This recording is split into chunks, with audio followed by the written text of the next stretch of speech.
근데 저는 지난주에 지금 정부의 메시지 관리가 좀 이상하다는 느낌이 많이 들었어요. 그랬어요? 왜냐하면은 박영선 후보가 갑자기 이제 전수조사를 제안한 것도 그런 긴박감 때문일 텐데 뭔가 그 홍남기 부총리도 그렇고 추미애 전 장관도 그런 얘기를 했는데 이게 부동산 범죄와 전쟁을 해야 된다는 이런 이제 말을 하거든요. 근데 이게 묘해요. 그 부동산 범죄니까 투기와의 전쟁을 하겠다는 거는 정권 초반부터 계속 그렇죠. 선언했던 얘기인데 그렇죠. 갑자기 왜 이 얘기를 들고 나오냐. 그러니까 지금 문제라는 거는 이 문제를 해결을 해야 할 국가 공공부문의 직원들이 내부 정보를 이용해서 이제 사적 이익을 노렸다는 어떻게 보면 약간 새로운 문제인데 이거를 그동안에 이제 투기 세력의 문제하고 이제 같은 범주에 이제 포괄적으로 포함을 시켜버리는 약간 뭔가 그런 의도가 있었는지 없었는지 모르겠지만은 좀 이게 사안의 본질을 좀 이렇게 흐리면서 이철이의 정치쇼. 예, 이 여론조사는요. SBS가 넥스트 리서치에 의뢰했고요. 조사 기간은 3월 13일. 서울 거주 만 18세 이상 남녀 1,008명을 대상으로 한 겁니다. 자, 이게 각 3자 대결일 때 이런 것 같고 범야권, 여권, 야권 1대1로 붙이면 어떻게 돼요? 조사가? 네, 주말 사이에 그 조사가 굉장히 출렁했는데요. 우선 이제 박영선, 오세훈 후보가 맞붙을 경우에는 박영선 후보가 35%, 오세훈 후보가 40.3%를 기록을 했습니다. 네. 7.3%의 차이, 오차범위 바뀐데요. 포인트 붙이십시오. 네, 포인트 우세했고요. 네, 이것도 이제 지난 5일 SBS의 같은 조사와 비교하면 이제 박 후보는 3.3% 하락한 거고요. 네. 오 후보는 5.7포인트 상승한 7% 네, 7% 네, 상승한 이제 결과입니다. 뭐 범야권 단일 후보가 안철수 후보라면 어떻겠냐라는 질문에 박영선 후보는 33.6% 그리고 안철수 후보는 45.4%를 얻어서 그 안 후보가 11.8% 포인트를 앞서는 것으로 조사가 됐습니다. 네. 박 후보가 많이 떨어졌고요. 전체적으로 뭐 SBS뿐만 아니라 다른 조사에서도 그 안 후보와 오 후보가 많이 올랐는데 특히 이제 오세훈 후보의 상승세가 좀 돋보이는 게 주말 사이에 실시된 여론조사들의 이제 일관된 경향이었고요.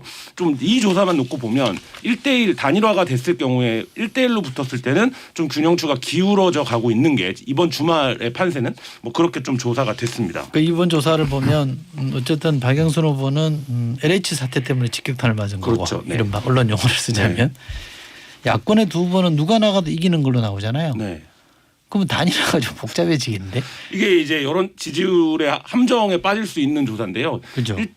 이제 3자 대결에서는 지고 누가 단일화로 되면 이기는 결과가 나와야 사실 이제 단일화 셈법이 간단한데 그게 아니라 3자 대결에서도 지금 오차범위 안에 붙었고 그리고 누가 나가더라도 이기는 상황이 되면 양쪽 다 내가 후보가 돼야 된다고 주장을 할 수밖에 없기 때문에 사실 그래서 주말 사이에 여론조사 결과만 놓고 보면 야권에게 굉장히 유리한 환경인데 실제로 단일화 협상은 굉장히 삐걱거리는 이런 모습을 보였습니다. 유재 기자 어떻게 보세요? 그렇게 LH 사태가 심각해요?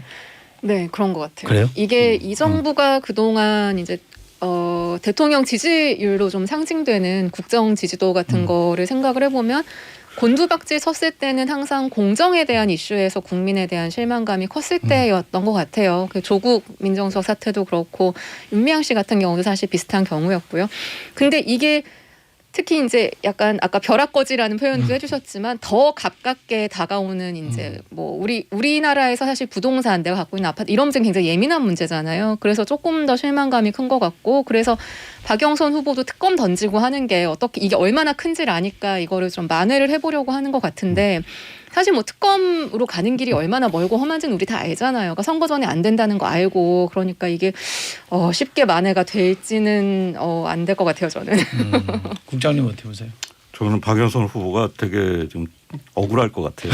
그럴 수 있죠. 네. 아니 그냥 근데 저는 지난주에 지금 정부의 메시지 관리가 좀 이상하다는 느낌이 많이 들었어요. 그랬어요? 왜냐하면은 박영선 후보가 갑자기 이제 전수조사를 제안한 것도 그런 긴박감 때문일 텐데 뭔가 그 홍남기 부총리도 그렇고 추미애 전 장관도 그런 얘기를 했는데 이게 부동산 범죄와 전쟁을 해야 된다는 이런 이제 말을 하거든요. 근데 이게 묘해요. 그 부동산 범죄니까 투기와의 전쟁을 하겠다는 거는 정권 초반부터 계속 그렇죠. 선언했던 얘기인데 그렇죠. 갑자기 왜 이 얘기를 들고 나오냐. 그러니까 지금 문제라는 거는 이 문제를 해결을 해야 할 국가 공공 부문의 직원들이 내부 정보를 이용해서 이제 사적 이익을 노렸다는 어떻게 보면 약간 새로운 문제인데 네.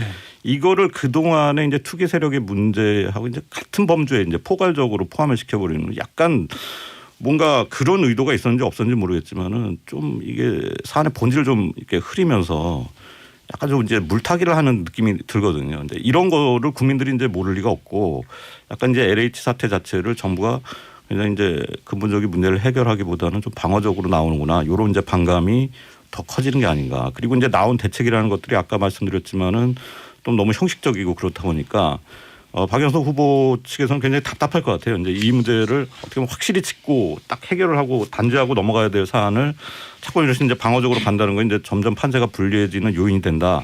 이런 생각을 할 수 있는 것 같아요. 선거가 4월 7일인데요. 뭐 많이 남았다면 많이 남았고 적게 남았다면 적게 남았는데 기왕에 우리 국장님 말씀하신 김에 박영선 후보의 승부수 뭐가 있을까요? 지금 현재로 봐서는 없습니다. 근데 마음 비우셔야 되겠네.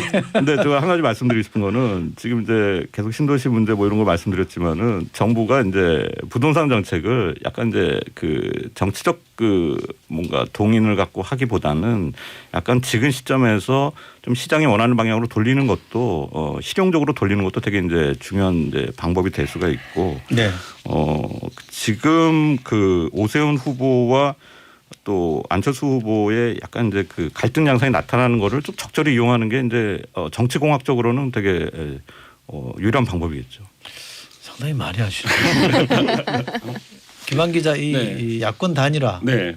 오늘이 무슨 비전 발표해야 한다는 거죠? 네, 오늘 10분간 후보들이 비전 발표를 하고 30분간 기자들한테 질문을 받는. 네. 이것도 어저께까지만 해도 이제 뭐 못하는 건 아니냐 이런 얘기 나왔는데 오늘 일단 하기로는 했습니다. 그리고 그다음 일정은 어떻게 돼요? 이제 후보 단일화는 아직 최종 방법이 안 정해졌죠. 여론조사를 한다라는 것까지만 결정이 돼 있고요. 지금 여론조사의 문구를 어떻게 낼 거냐, 뭐 경쟁력으로 낼 거냐, 적합도로 낼 거냐 이걸 두고 이제 씨름을 하고 있는데 협상한 얘기를 뒷얘기를 들어보니까 양쪽 다 굉장히 좀 절박하다는 거예요. 그러니까 예를 들면 이 조사 이후에 어떤 정계 개편이나 이런 부분들을 모두가 염두에 두고 있는 상황이기 때문에 사실 이제 우리 후보가 돼야만 그 주도권을 쥘 수 있는 상황이기 때문에 실무협상단에서도 뭐 문구 하나하나가 굉장히 예민하다 뭐 이런 얘기들이 나오고 있습니다. 너도나도 지금은 이른바 윤석열 마케팅을 하던데 윤석열 전 총장이 누구를 손들어줄 가능성은 없죠? 지금 뭐 특별히 가시적인 움직임은 없는데 구애 경쟁은 펼쳐지고 있죠. 특히 네. 이제 안 후보 측에서 더 큰 2번을 만들자라는 얘기를 하면서 뭔가 제3지대에서 새로 창당을 하는 그림을 갖고 있는 게 아니냐. 이게 지금 이제 국민의힘 쪽에서는 좀 걸림돌로 작용을 하고 있는 거거든요.